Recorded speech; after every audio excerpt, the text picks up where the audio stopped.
بسم اللہ الرحمن الرحیم۔ ماہ رمضان میں فجر کی نماز کے بعد یہ ایک سورت پڑھ لیں۔ علماء نے لکھا ہے کہ دنیا کے سارے خزانے مل جاتے ہیں، وہ نہ کبھی بیمار ہوگا اور نہ کبھی اس کے گھر میں کبھی مالی پریشانی ہوگی انشاءاللہ۔ محترم ناظرین، اس سورت کی تلاوت اگر بعد نماز فجر کی جائے، علماء نے لکھا ہے کہ دنیا کے سارے خزانے اسے مل جاتے ہیں، نہ کبھی بیمار ہوگا نہ کبھی مالی پریشانی کا سامنا کرنا پڑے گا، جو مانگے گا دعا قبول ہوگی انشاءاللہ۔ یہ وہ صورت ہے کہ جسے آپ فجر کے بعد پڑھنے کا معمول بنا لیں تو آپ کی زندگی سے بیماریاں اور پریشانیاں اللہ کے فضل و کرم سے ختم ہو جائیں گی۔ دنیا کے سارے خزانے آپ کے قدموں میں ہوں گے، گھر میں رزق، مال و دولت اور جان میں برکت ہوگی انشاءاللہ۔ یہ بزرگان دین کا آزمودہ عمل ہے۔ ناظرین، انسان کو ہر وقت اللہ تعالیٰ کا شکر ادا کرنا چاہیے کہ اس نے ہمیں ایک بہت ہی پیاری زندگی دی، تو ہمیں اس زندگی میں غلط کاموں اور برائیوں سے بچتے ہوئے اللہ تعالیٰ کو ہر وقت یاد کرنا چاہیے، اس کا ذکر و اذکار، قرآن پاک کی تلاوت کرنی چاہیے۔ اس ذات کا جتنا بھی شکر ادا کیا جائے، وہ ذات اتنا ہی زیادہ انسانوں کو نوازتی ہے۔ انسان کو چاہیے زیادہ سے زیادہ شکر ادا کرے، کیونکہ کلام پاک میں بھی اللہ تعالیٰ نے فرمایا کہ جو میرا شکر ادا کرتا ہے میں اسے وافر مقدار میں نوازتا ہوں۔ ناظرین محترم، اسلام میں نماز کا مقام انتہائی بلند ہے اور یہ دین کے بنیادی ارکان میں سے ایک ہے۔ 5 وقت کی نماز اللہ تعالیٰ کے حکم سے فرض کی گئی ہے، جن میں سے ہر ایک نماز کا اپنا خاص مقام اور فضیلت ہے۔ ان میں فجر کی نماز کو ایک منفرد و اہمیت حاصل ہے۔ فجر کی نماز کا وقت طلوع فجر سے لے کر سورج نکلنے سے پہلے تک ہوتا ہے، اور یہ وہ وقت ہوتا ہے جب دنیا نیند کی آغوش میں ہوتی ہے، لیکن اللہ کے خاص بندے اپنی نیند کو قربان کر کے اپنے رب کے حضور جھک جاتے ہیں۔ رمضان المبارک اسلامی سال کا اور مسلمانوں کے لیے بے حد مقدس اور برکتوں والا مہینہ ہے۔ اس مہینے میں اللہ تعالیٰ نے قرآن مجید نازل فرمایا، جو انسانیت کے لیے ہدایت اور رحمت ہے۔ رمضان کا سب سے بڑا امتیاز روزہ ہے، جو اسلام کے 5 بنیادی ارکان میں شامل ہے۔ روزہ نہ صرف بھوک اور پیاس کو برداشت کرنے کا نام ہے، بلکہ نفس کی پاکیزگی، صبر و تقوی اور خدا کی قربت حاصل کرنے کا بہترین ذریعہ بھی ہے۔ اس مہینے میں رحمت، مغفرت اور جہنم سے نجات کے دروازے کھول دیے جاتے ہیں۔ مسلمان زیادہ سے زیادہ عبادت، توبہ، دعا، صدقہ و خیرات اور نیکی کے کاموں میں مصروف رہتے ہیں۔ شب قدر، جو 1000 مہینوں سے افضل ہے، اس مہینے میں آتی ہے۔ اس میں عبادت کا بے حد اجر ہے۔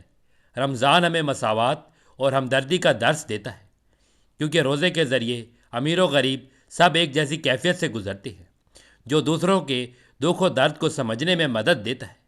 یہی وجہ ہے کہ رمضان روحانی اصلاح، جسمانی طہارت اور سماجی ہم آہنگی کا مہینہ ہے، جس میں ہر نیکی کا اجر کئی گنا بڑھا دیا جاتا ہے۔ تو ناظرین محترم، ہمارا آج کا وظیفہ بھی ماہ رمضان میں فجر کی نماز کے بعد ایک خاص سورت پڑھنے کا وظیفہ ہے۔ جو مرد یا عورت یہ سورت پڑھ لیتا ہے، اللہ تعالیٰ اس کی حاجات کو پورا کر دیتے ہیں، اس کی تمام خواہشات پوری ہو جاتی ہیں، اس کی تمنائیں قبول کی جاتی ہیں، اس کی مالی پریشانی، رزق و دولت کی تنگی کو دور کر دیا جاتا ہے۔ اللہ تعالیٰ اس سورت پڑھنے والے کو غیب سے رزق، مال و دولت عطا کرتا ہے۔ اتنا زیادہ اس کو مال و دولت عطا کیا جاتا ہے کہ اس کے وہم و گمان میں بھی نہیں ہوتا۔ تو ناظرین، یہ سورت آپ نے ماہ رمضان المبارک میں فجر کی نماز کے بعد پڑھنی ہے۔ آپ چاہیں تو اسے روزانہ بھی ماہ رمضان المبارک میں فجر کی نماز کے بعد پڑھ سکتے ہیں، لیکن یہ صرف ایک دن کا وظیفہ ہے۔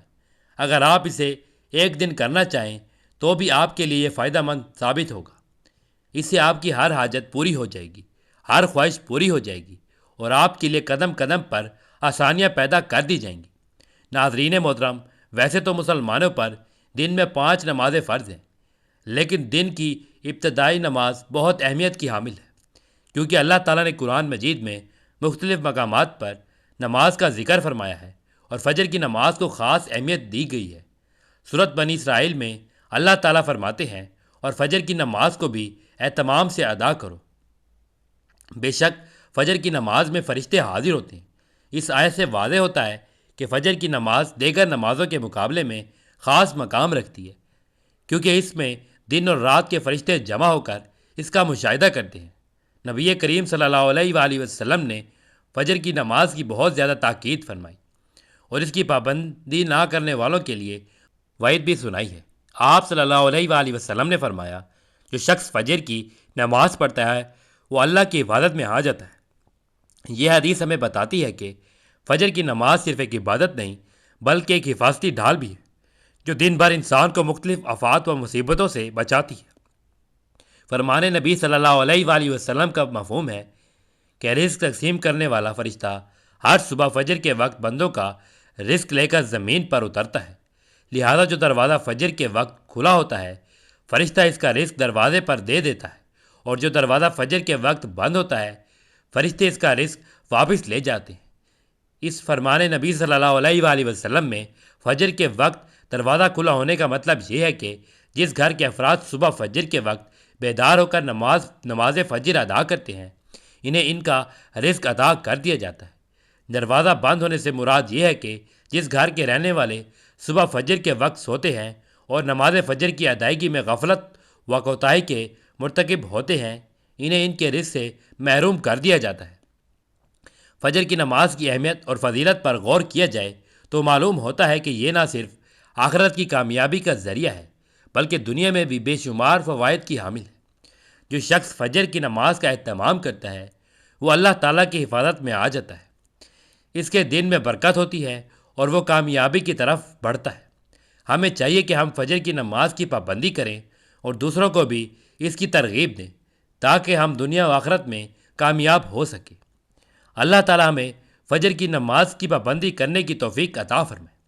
ناظرین محترم، اسی طرح ہمارا آج کا وظیفہ بھی رمضان المبارک میں نماز فجر کے بعد ایک ایسی سورت پڑھنے کا عمل ہے کہ جس کے پڑھنے والے کی ہر حاجت پوری ہو جاتی ہے، کیونکہ فجر کی نماز کی فضیلت و برکات کے حوالے سے آپ کو قرآن و حدیث کی روشنی میں اس کی اہمیت بتائی گئی ہے۔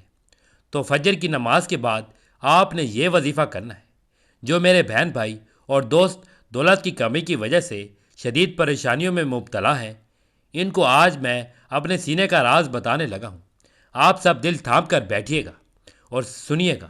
انشاءاللہ اس وظیفے کو کرنے سے آپ کی تمام پریشانیاں دور ہو جائیں گی۔ جس کا طریقہ کار یہ ہے کہ جب بھی آپ فجر کی نماز پڑھ لیں اس کے فوراً بعد اس سورت کو پڑھ لینا۔ اللہ پاک کا ایسا کرم ہوگا کہ آپ کی عقل دنگ رہ جائے گی کہ اچانک دولت کا طوفان میرے پاس آ گیا، وہ کہاں سے آ گیا؟ تو ناظرین، آج کا یہ وظیفہ ایک خاص سورت کا عمل ہے جو میں آپ کو بتاتا ہوں کہ اس کو آپ نے رمضان المبارک کی صبح نماز فجر کے بعد پڑھنا ہے۔ آپ کے پاس جو دولت کی کمی ہے انشاءاللہ وہ ختم ہو جائے گی۔ ناظرین، یہ ایک ایسی صورت ہے، ایک ایسا وظیفہ ہے جس کو کرنے سے اللہ بہت خوش ہوتا ہے، اور یہ تو سبھی مسلمانوں کا عقیدہ ہے کہ جس سے اللہ خوش ہو جائے اس کی دنیا و آخرت دونوں ہی پلک جھپکتے سنور جاتے ہیں، اس کے ہر بگڑے کام غیب سے ٹھیک ہو جاتی ہیں۔ اس وظیفے کو، اس عمل کو کرنے والے پر اللہ تعالیٰ اپنی خصوصی رحمت و شفقت نازل فرماتا ہے اور اس کو اپنے نیک اور برگزیدہ بندوں کی فہرست میں شامل کر لیتا ہے۔ پھر اس بندے کی جو بھی حاجات ہوتی ہیں ان کو اللہ تعالیٰ جلد پورا فرما دیتا ہے۔ اگر رزق کے حوالے سے کوئی تنگی یا پریشانی ہو تو رب کعبہ پورے سال کا ڈھیر رزق اور دولت اس کے نصیب میں لکھ دیتا ہے، کیونکہ اس سورت کو پڑھنے سے اللہ تعالیٰ نصیب اور تقدیر کے فیصلے کر دیتا ہے۔ آپ ماہ رمضان المبارک کی ہر صبح اس سورت کو پڑھ سکتے ہیں۔ اس کو پڑھنے سے رب کعبہ بیٹھے بیٹھے لاکھوں اور کروڑوں کی خواہش بھی کریں گے تو میرا رب لاکھوں کروڑوں روپے بھی عطا فرما دے گا۔ یہ سورت پڑھنے والے سے رب خوش ہو جاتا ہے، اور جس بندے سے رب خوش ہو جائے اس کا ذکر فرشتوں سے کرتا ہے، اسے نام لے کر پکارتا ہے اور پھر حکم جاری کرتا ہے اور فرشتوں سے فرماتا ہے کہ جاؤ میرے اس بندے کی ہر حاجت کو پورا کر دو، اس کا ہر مقصد پورا فرما دو، جو کچھ مانگتا ہے، جیسا بھی مانگتا ہے، جلدی سے جاؤ اور میری غیبی خزانوں سے اس کی جھولیاں بھر دو۔ اب رمضان المبارک کے نیک اور بابرکت مہینے میں جب رب کی ذات تم کو دینے کے لیے تیار ہے تو پھر تم لوگ لینے سے کیوں انکار کرتے ہو؟ محترم ناظرین، سب کاموں کو چھوڑ کر 5 منٹ نکال کر یہ وظیفہ پڑھ لینا۔ آپ لوگ یقین کریں یا نہ کریں، جو وظیفہ آج آپ کو اس ویڈیو میں بتانے لگا ہوں یہ ایسا مجرب وظیفہ ہے کہ اس وظیفے کو کئی لوگ پڑھ کے کامیاب ہو چکے ہیں۔ پیسہ تو بہت چھوٹی سی چیز ہے۔ آپ اس وظیفے کو پڑھنے کے بعد اللہ تعالیٰ سے پوری دنیا کے خزانے بھی مانگ لو تو آپ کو اللہ پاک اپنے فضل و کرم سے عطا کریں گے۔ آپ کو جو چاہیے مل جائے گا۔ بڑا محل چاہیے، بڑی بڑی گاڑیاں چاہیے، یا کوٹھیاں یا بنگلے چاہیے، ہیرے جواہرات چاہیے، دنیا جہاں کے خزانے چاہیے، آپ یہ وظیفہ پڑھ کے اللہ پاک سے مانگ لینا۔ آپ کو فوری طور پر یہ غیب سے اتنی مدد ہوگی کہ آپ سب حیران رہ جائیں گے۔ وہاں سے آپ کو پیسہ آنا شروع ہوں گے۔ یہ وظیفہ آپ کو لازمی پڑھ لینا ہے۔ یہ وظیفہ دولت کا ایک بادشاہ وظیفہ ہے۔ اس وظیفے کو جو کوئی بھی سچے دل سے اور کامل یقین سے اللہ پاک کی ذات پر بھروسہ کرتے ہوئے پڑھتا ہے، فوری طور پر مالا مال ہو جاتا ہے۔ غیب کے خزانے حاصل کرنا چاہتے ہیں، غیبی طریقے سے امیر ہونا چاہتے ہیں، تو راتوں رات اپنے حالات کو بدلنا چاہتے ہیں، تو بالکل سستی مت کرنا۔ آپ لوگ بڑی سستی کرتے جاتے ہو۔ کوئی ویڈیو آتی ہے، پھر سوچ میں پڑ جاتے ہو کہ آج پڑھیں گے یا کل پڑھیں گے۔ اگر آپ اپنے حالات بدلنا چاہتے ہو تو اس وظیفے کو پڑھ لیں۔ محترم ناظرین، سب سے پہلے تو کسی ایک جگہ سکون سے بیٹھ جانا۔ سب سے پہلے ایک مرتبہ اعوذ باللہ من الشیطان الرجیم پڑھیں، اور پھر ایک مرتبہ بسم اللہ الرحمن الرحیم پڑھیں۔ اس کے بعد ایک مرتبہ درود پاک پڑھنا ہے اور یہ عمل پڑھنا شروع کر دینا ہے۔ یہ عمل پڑھنے میں بہت آسان ہے۔ یہ عمل اتنا آسان اور سادہ سا ہے کہ کوئی چھوٹا بچہ بھی اگر چاہے تو بڑے آسان طریقے سے پڑھ لے گا، کیونکہ یہ مشکل وظیفہ نہیں ہے کہ آپ لوگ نہ پڑھ سکیں، بلکہ بالکل آسان ترین وظیفہ ہے۔ شاید آپ نے اس سے زیادہ آسان وظیفہ اپنی زندگی میں نہ کیا ہوگا۔ یہ وظیفہ میں نے سینکڑوں لوگوں کو اپنی زندگی میں بتایا ہوگا، اور یہ میرا اپنا ذاتی آزمودہ عمل ہے، میرا اپنا ذاتی آزمایا ہوا یہ وظیفہ ہے۔ ایسا کوئی دن نہیں ہوتا کہ میں نے یہ وظیفہ نہ پڑھا۔ آپ لوگ اس وظیفے کو اگر صرف ایک بار بھی پڑھ لو گے تو اتنا آپ کو فائدہ ہوگا، اتنی دولت آپ کو ملے گی کہ آپ لوگ بے چینی سے اگلے دن کا انتظار کرو گے۔ یہ وظیفہ فوری طور پر آپ کے حالات کو، آپ کی زندگی کو بدل کر رکھ دے گا۔ آپ کی قسمت کے بند دروازے کھل جائیں گے انشاءاللہ۔ وظیفہ پڑھتے ہی اللہ پاک کرم فرمائے گا۔ بڑی سے بڑی آپ کو پریشانی ہے، گھر میں فاقے ہیں، مفلسی ہے، لاچاری ہے، آپ لوگوں کا کوئی کام نہیں ہو رہا، کاروبار نہیں، جاب نہیں، آپ کا کہیں دل نہیں لگتا، گھر میں برکتیں نہیں، آپ کے اوپر اگر بے شمار قرضہ ہے، قرض دار پریشان کرتے ہیں، تو آپ لوگ اگر اس طرح کے معاملات میں ہو، اس طرح کے حالات میں ہو، تو یہ وظیفہ ماہ رمضان میں آپ لوگ لازمی کر لینا۔ 2 منٹ نکال کر جہاں کہیں موجود ہوں سکون سے بیٹھ جانا۔ یہ وظیفہ کرتے ہی آپ کی نسلیں انشاءاللہ دولت سے کھیلیں گی۔ اتنی دولت آپ کو ملے گی، اتنا پیسہ آپ کی جیب میں ہوگا، آپ سے سنبھالا بھی نہیں جائے گا۔ یہ وظیفہ جس کو بتاتا ہوں، پہلے کہتا ہوں کہ اگر دولت سنبھال سکتے ہو تو ہی یہ وظیفہ پڑھنا، ایسا نہ ہو پھر آپ سے دولت سنبھالی نہ جائے۔ دولت رکھنے کی جگہ ہو اور دولت سنبھال سکتے ہو تو ہی یہ وظیفہ پڑھنا۔ یہ وظیفہ پڑھتے ہی آپ کی زندگی میں دولت کا طوفان کھڑا ہو جائے گا۔ ناظرین کرام، آج ہر انسان پریشان ہے، کسی کو جانی پریشانی ہے تو کسی کو مالی ہوتی ہے۔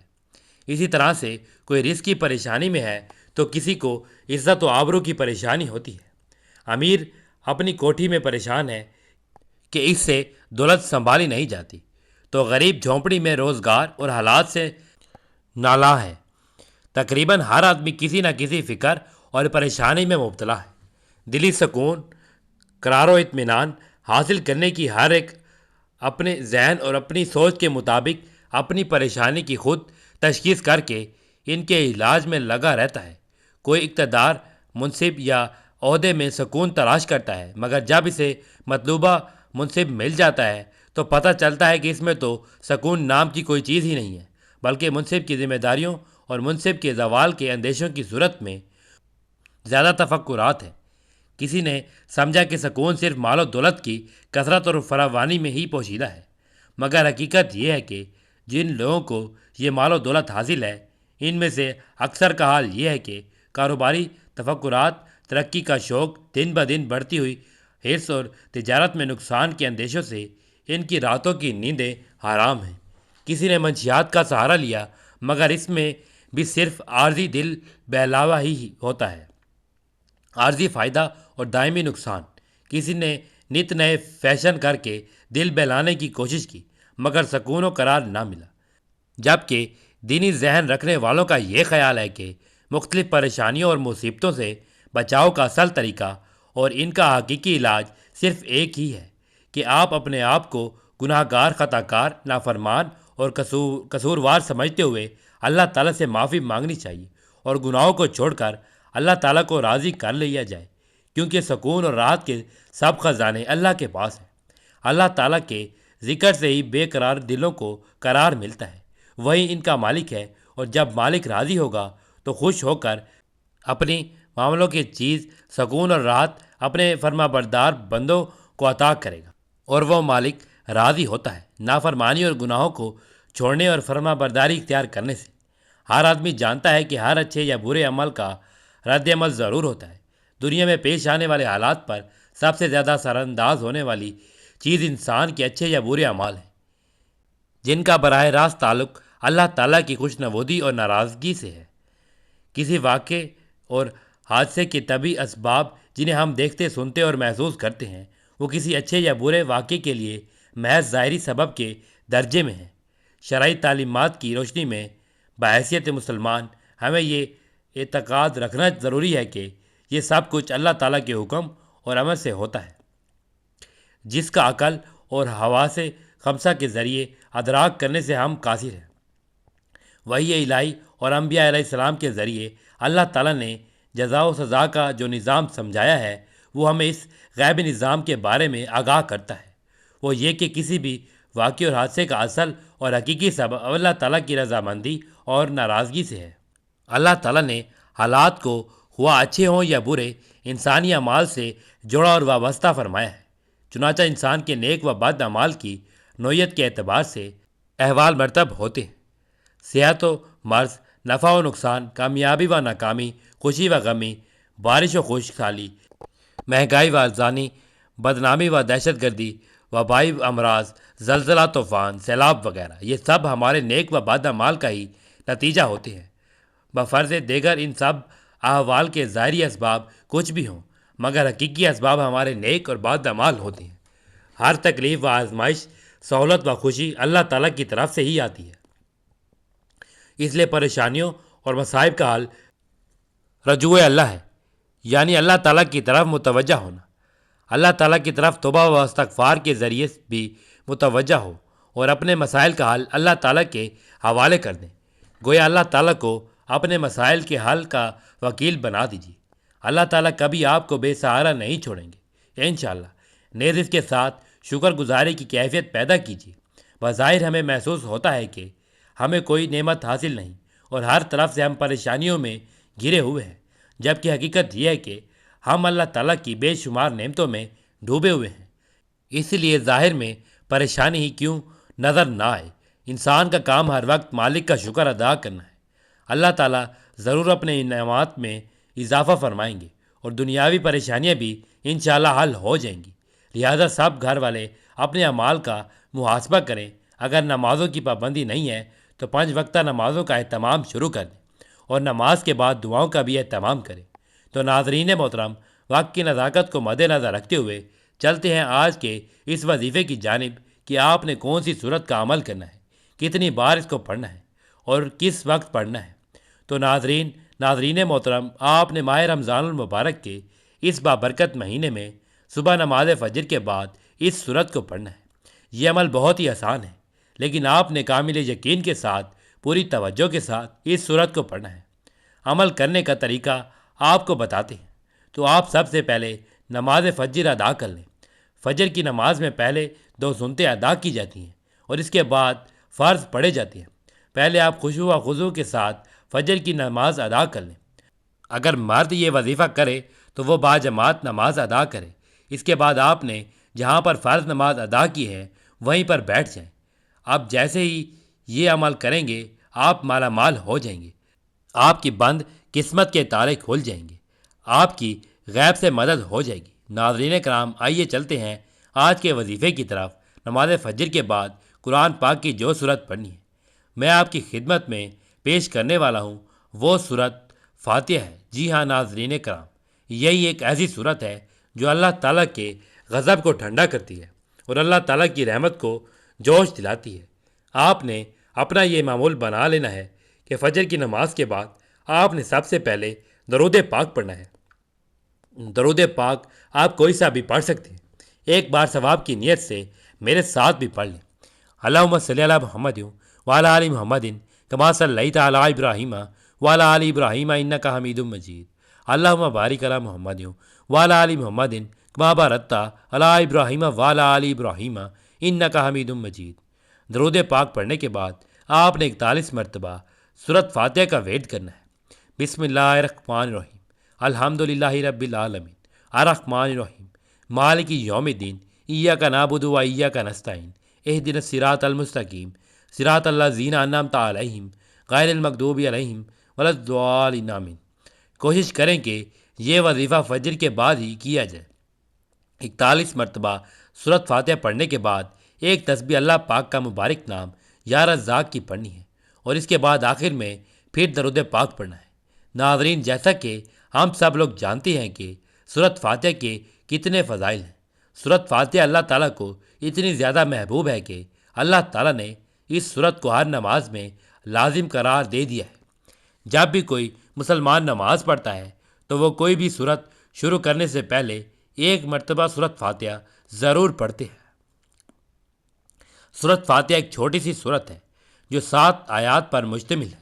اب یہ بھی جان لیجئے کہ اگر آپ فجر کی نماز کے بعد 41 مرتبہ سورۃ فاتحہ پڑھنے کا اپنا معمول بنا لیتے ہیں تو یقین کریں کہ آپ کی زندگی ہی بدل جائے گی۔ ہر طرح کی بیماریاں، سستی کاہلی، کمی کوتاہی، بے برکتی، بے اتفاقی، بے توجہی اور بے رغبتی آپ کی زندگی سے نکل جائے گی۔ چند ہی دن کے لگاتار عمل سے انشاءاللہ قرآن کے اور اسلام کے اسرار و رموز آپ پر اشکار ہونا شروع ہو جائیں گے۔ اللہ تعالیٰ ایسے شخص کو اپنے خاص اور مقرب بندوں میں شامل فرما لیتا ہے اور پھر اس کی تمام حاجات اللہ سبحانہ و تعالیٰ اپنے ذمہ کرم میں لے لیتا ہے۔ ایسے ایسے غیبی خزانے اللہ اپنی قدرت کاملہ سے اسے عطا کرتا ہے کہ جس کا گمان بھی کبھی اس کے دل میں و دماغ میں نہ گزرا ہوگا۔ اس کی زبان سے نکلی ہوئی ہر بات اللہ عز و جل کے ہاں شرف قبولیت حاصل کرنے لگتی ہے۔ ناظرین، چاند ہی دن کے عمل سے انسان کی زندگی میں وہ تاثیر پیدا ہونے لگتی ہے کہ ایسا شخص اگر کسی بیمار کو 7 بار سورۃ فاتحہ پڑھ کر دم کر دے تو اللہ اسے شفا عطا فرما دیتا ہے۔ ایسا انسان جو روزانہ فجر کی نماز کے بعد سورۃ فاتحہ 41 مرتبہ پڑھنے کا معمول بنا لیتا ہے تو اس کے رزق میں، مال و دولت میں اور اس کی صحت میں اضافہ ہو جاتا ہے اور ایسے انسان کے معاملات میں اللہ کی رحمتیں اور برکتیں شامل حال ہو جاتی ہیں۔ الغرض ایک انسان جو بھی اللہ تعالیٰ سے مانگتا ہے تو اللہ اسے شرف قبولیت عطا فرماتا ہے۔ ناظرین، یہ تمام وظیفوں کا سردار وظیفہ ہے۔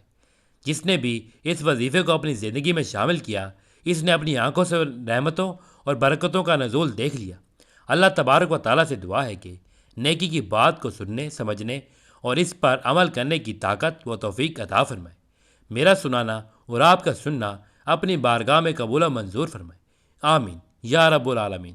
محترم ناظرین، آپ سے گزارش ہے کہ اللہ تعالیٰ کے 99 ناموں میں سے کوئی ایک نام لکھ کر کمنٹ میں ضرور شیئر کریں۔ اللہ تعالیٰ ہم سب کا حامی و ناصر ہو، آمین، جزاک اللہ۔